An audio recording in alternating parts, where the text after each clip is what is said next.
할렐루야. 오늘 매일 주님과 함께 새 찬송가 250장 구주의 십자가 보혈로 함께 부르면서 시작하도록 하겠습니다.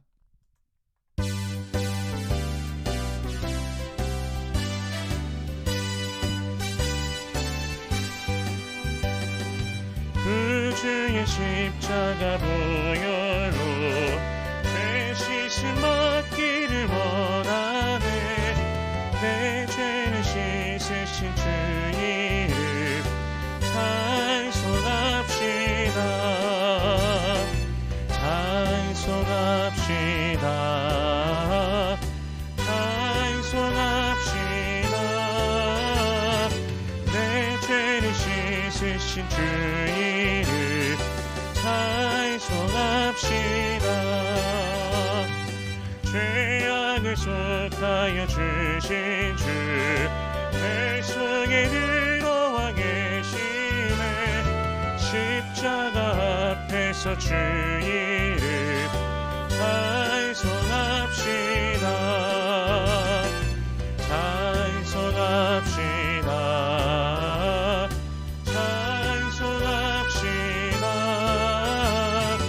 내 죄를 씻으신 주 이름 찬송합시다. 주 앞에 흐르는 생명수 날 씻어 정하게 하시네. 내 기쁨 정성을 다하여 찬송합시다.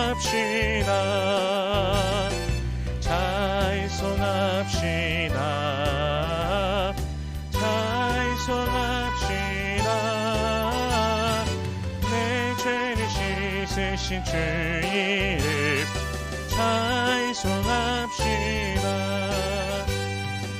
내 주께 회개한 영혼을 생명수 가운데 젖었네. 흠없고 순전한 주 이름 찬송합시다. 찬송합시다. 찬송합시다. 내 죄를 씻으신 주 이름 찬송합시다.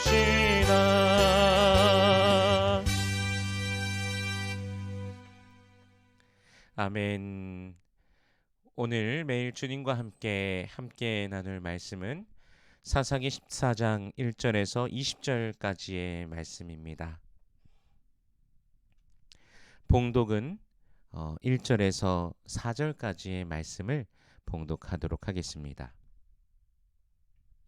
삼손이 딥나에 내려가서 거기서 블레셋 사람의 딸들 중에서 한 여자를 보고 올라와서 자기 부모에게 말하여 이르되 내가 딥나에서 블레셋 사람의 딸들 중에서 한 여자를 보았사오니 이제 그를 맞이하여 내 아내로 삼게 하소서 하매 그의 부모가 그에게 이르되 내 형제들의 딸들 중에나 내 백성 중에 어찌 여자가 없어서 내가 할례 받지 아니한 블레셋 사람에게 가서 아내를 맞으려 하느냐 하니 삼손이 그의 아버지에게 이르되 내가 그 여자를 좋아하오니 나를 위하여 그 여자를 데려오소서 하니라.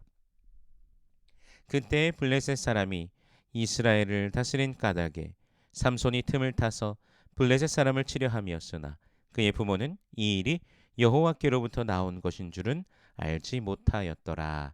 아멘. 잠시 기도합니다. 살아계신 하나님 은혜를 감사합니다. 우리 주 예수 그리스도로 말미암는 그 구원의 은혜가 오늘도 우리에게 우리의 마음을 우리의 생각을 주장하시며 감격하며 주님 앞에 살게 하시니 감사합니다. 그 은혜를 감사하며 매일 주님을 찬미하며 믿음으로 전진하는 당신의 사랑하는 자녀들 되게 하여 주시옵시고 삶의 그 모든 환경들과 부분들 가운데 역사하시는 놀라우신 하나님의 사랑 그 은혜를 그 참된 축복을 누리는 주의 백성들 되게 하여 주시옵소서. 기도의 제목들 가운데 우리 하나님께서 살아 역사하여 주시옵소서. 응답하심을 누리게 하여 주시옵소서. 먼저 하나님의 나라와 의를 구할 때 이 모든 것을 더하시는 아버지의 놀라우심을 경험케 하여 주시옵소서. 시간 또한 말씀 앞에 우리가 섭니다. 성령께서 친히 말씀을 조명하여 주시사 깨닫게 하시고 아멘으로 화답케 하시며 순종케 하시며 하늘로부터 내리는 신령한 복을 누리는 모든 주의 백성들 되게 하여 주시옵소서. 감사드리며 예수님 이름으로 기도드립니다. 아멘. 태어났을 때부터 나실인인 사사 삼손의 이야기가 계속해서 이어집니다.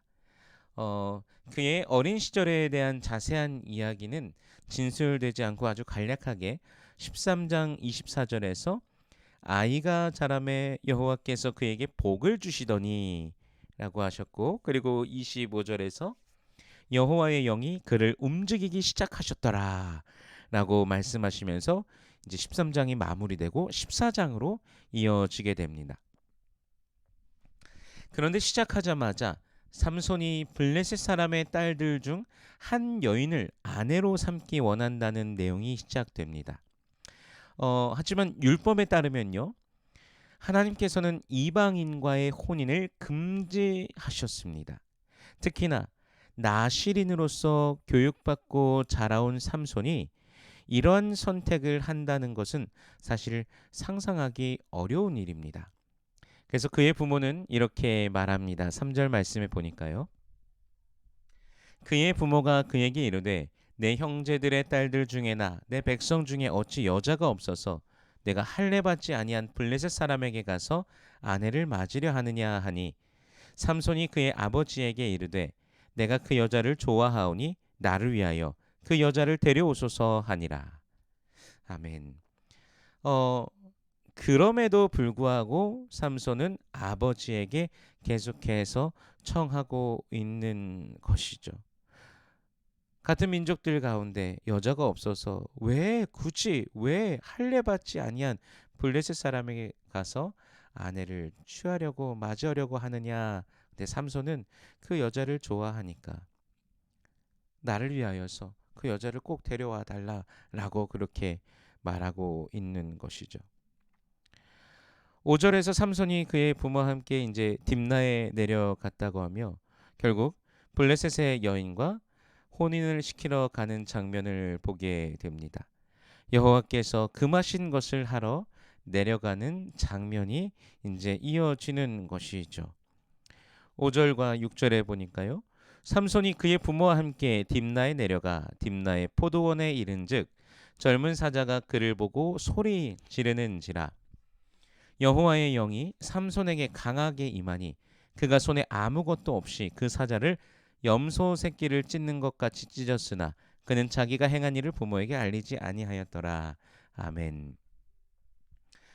그렇게 블레셋의 딥나로 가는 길에 포도원에 이르게 됩니다. 포도나무의 소산을 먹지 말아야 하는 삼손이 포도원 근처에 이르게 되는 것이 왠지 불안감을 가져다 줍니다. 그런데 그곳에서 젊은 사자가 용맹한 사자가 등장합니다. 그때 여호와의 영이 강하게 삼손에게 갑작스럽게 임하셔서 삼손이 이 젊은 사자를 맨손으로 찢어 죽이게 됩니다. 분명 그가 목표로 삼고 있는 일이 이해하기 어려운 블레셋 여인과의 결혼이지만 이 가운데 여호와의 영이 주님께서 분명히 임하시고 계시다라는 사실을 보게 되는 것이죠. 그리고 7절과 8절의 말씀을 보면요.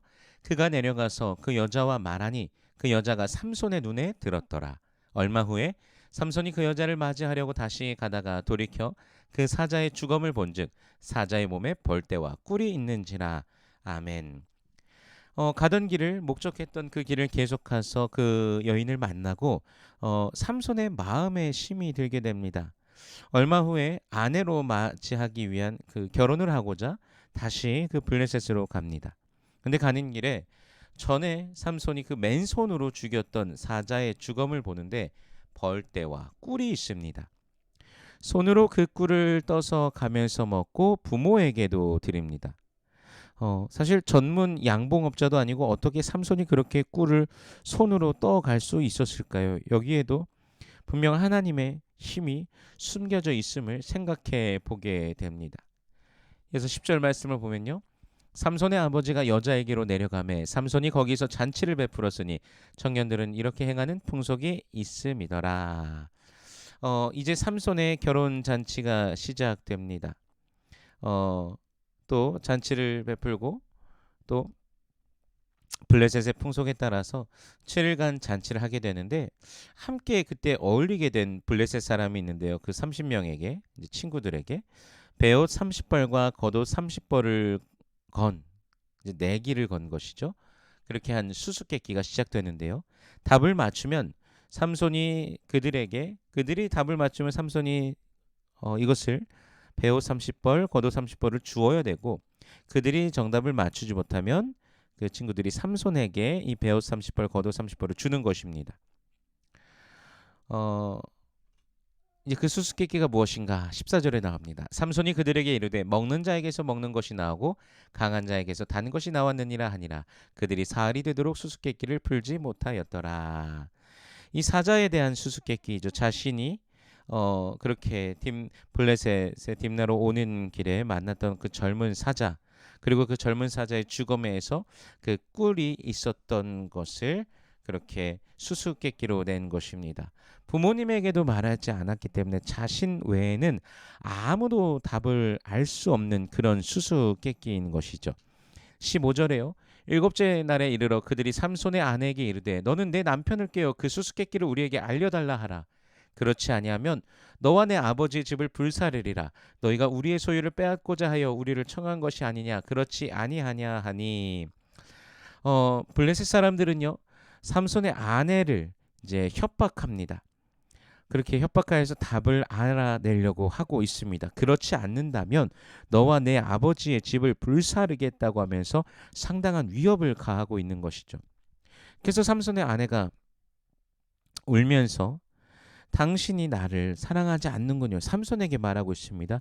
그렇게 끊임없이 그 수수께끼에 대한 답을 구합니다. 그래서 삼손은 그의 부모에게도 말하지 않은 수수께끼, 즉 사자와 꿀에 대한 이야기를 그의 아내에게 합니다. 결국 그 답을 블레셋 사람들에게 알려주어 삼손이 이 수수께끼 내기에서 지게 되었습니다. 19절과 20절에 보면요. 여호와의 영이 삼손에게 갑자기 임하심에 삼손이 아스글론에 내려가서 그곳 사람 30명을 쳐 죽이고 노략하여 수수께끼 푼 자들에게 옷을 주고 심히 노하여 그의 아버지의 집으로 올라갔고 삼손의 아내는 삼손의 친구였던 그의 친구에게 준바되었더라. 아멘. 다시 여호와의 영이 등장하십니다. 삼손에게 임하십니다. 아스글론에 가서 블레셋 사람 30명을 죽이고 노략하여 수수께끼를 푼 블레셋 사람들에게 옷을 줍니다. 그렇게 심히 노하여서 집으로 돌아가게 되고 그의 아내는 그 장인에 의해서 다른 블레셋 사람 친구에게로 가게 됩니다. 이 본문에서 보면 사실 삼손이 무언가 하나님의 그 말씀 율법과 어긋나는 행동을 하는 것 같아 보입니다. 그러나 분명히 본문 안에서 여호와의 영이 임하시는 그 장면을 우리가 보게 되는 것이죠. 그 모든 것들도 다 여호와 하나님의 손 아래 있었다라는 것입니다. 그가 하는 행동들이 비록 그렇게 좋지 않아 보이는 모습이지만 하나님께서 그 모든 것도 주관하시면서 그의 손 아래 그것을 끌어가셨다라는 것이죠. 우리가 4절 말씀에 집중해 볼 필요가 있습니다. 그때 블레셋 사람이 이스라엘을 다스린 까닭에 삼손이 틈을 타서 블레셋 사람을 치려 함이었으나 그의 부모는 이 일이 여호와께로부터 나온 것인 줄은 알지 못하였더라. 아멘. 블레셋 사람을 치기 위한 그런 계획이었으며 여호와 하나님께서 시작하신 그런 일이었다라는 것이죠. 물론 삼손이 자기가 원하는 것을 하는 모습도 본문에서 보입니다. 그러나 그 모든 것을 통하여 하나님께서는 이스라엘을 구원하시고자 하시는 그 계획을 하나하나 이루어 가시는 것입니다.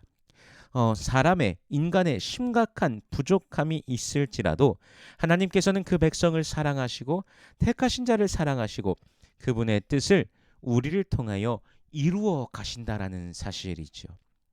우리는 그리스도 예수 안에서 하나님의 자녀된 자들입니다. 우리를 사랑하신 하나님께서 부족한 우리를 통하여 계획하시고 일하시고 이루어 가심을 알고 믿고 신뢰하며 주께서 주시는 그 은혜를 누리기를 소원합니다. 우리의 모든 연약함들 가운데서도 하나님께서 우리를 그 사랑의 눈으로 바라보고 계시며 또한 하나님께서 그분의 뜻을 우리 삶 가운데 오늘도 이루어 가시며 또한 그 충만함으로 우리를 채워주시고 하늘의 복을 내려 주심을 우리가 바라보며 경험하는 매일매일의 삶이 되기를 원합니다. 그렇게 주님을 체험하는 모든 주님의 권속들 되시기를 주님의 이름으로 축원합니다. 기도하겠습니다. 살아계신 하나님 은혜를 감사합니다. 우리 주님께서 우리와 함께 하시고 우리를 붙드시고 인도하심에 감사드립니다. 우리가 그 뜻을 전혀 알지 못하지만 하나님의 뜻을 우리가 알지 못하는 그런 연약하고 너무나 부족한 존재들이지만 그러나 우리 하나님께서 그 뜻을 이루어 가시고 인도하심을 우리가 깨닫게 하여 주시옵소서. 순종함 속에 자신을 드리며 주님의 그 영광 받으심을 보게 하시고 찬양하며 주님을 더욱더 높이는 우리의 매일 되게 하여 주시옵소서. 하늘로부터 임하시는 그 축복을 아버지여 날마다 경험하는 주의 백성들 되기를 소원합니다. 주님을 바라고 기대하는 모든 백성들에게 온전히 함께하여 주시옵시고 우리들의 삶을 인생을 매일의 길을 주님 인도하여 주시옵소서. 주께서 사랑하는 자녀들을 축복하여 주시옵소서. 감사드리며 예수님 이름으로 기도드립니다. 아멘.